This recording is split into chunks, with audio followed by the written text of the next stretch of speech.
I've seen a lot of movies that came out in 2023. Let me show you what my top 10 favorites were. While 2023 had a lot of subpar superhero movies, I thought Guardians of the Galaxy 3 really delivered. This is my number 10. At number 9, I have Barbie, and I'm still baffled that this movie did as well as it did because it's completely unique, telling its own original story. I know it's kind of wrapped around Barbie. The whole Barbenheimer scenario made this as big as what it was, but I'm so happy to see this do as well as it did.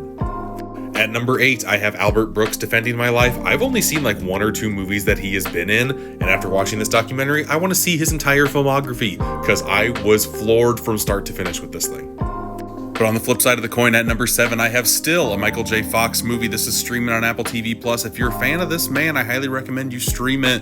This documentary is shot very uniquely. It has some like set pieces almost. It's not just all talking heads. Very, very good stuff. I gave you Black Mirror in my bottom 10. Here's a Black Mirror in my top 10. Lock Henry, absolutely loved this from start to finish. Do you guys even watch Black Mirror anymore? I feel like nobody talked about this season.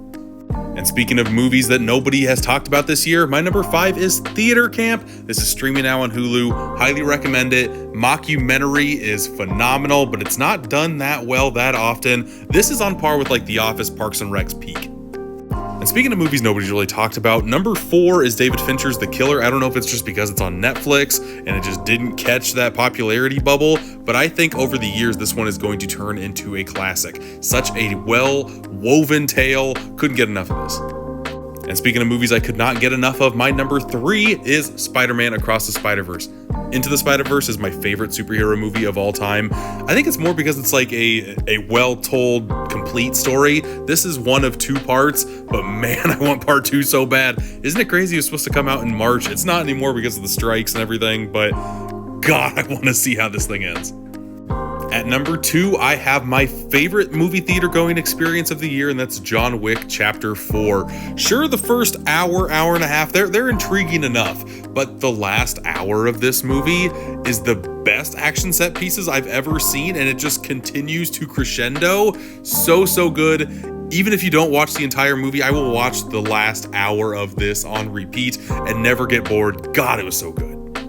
But the movie that really floored me, my number 1 movie of 2023 is Oppenheimer. I did not think that a 3-hour movie about making of the atomic bomb, half of which is in black and white in a courtroom drama, would really get my interest and keep it, but it did. It squeezed all of it, and I drank those nectars real good all the way to the bone. Oppenheimer was such a good, memorable experience that I will not forget anytime soon. And there you have it. Those are my top 10 favorite movies of the year. Here are some of my honorable mentions, my 11 through 20 here. Really love Dumb Money. Just watched that a couple days ago. Couldn't believe how much I enjoyed that movie. Past Lives was also good. Poor Things. Any of these movies up here, I don't think you can go wrong with. What were your favorite movies of this year? Let me know in the comments.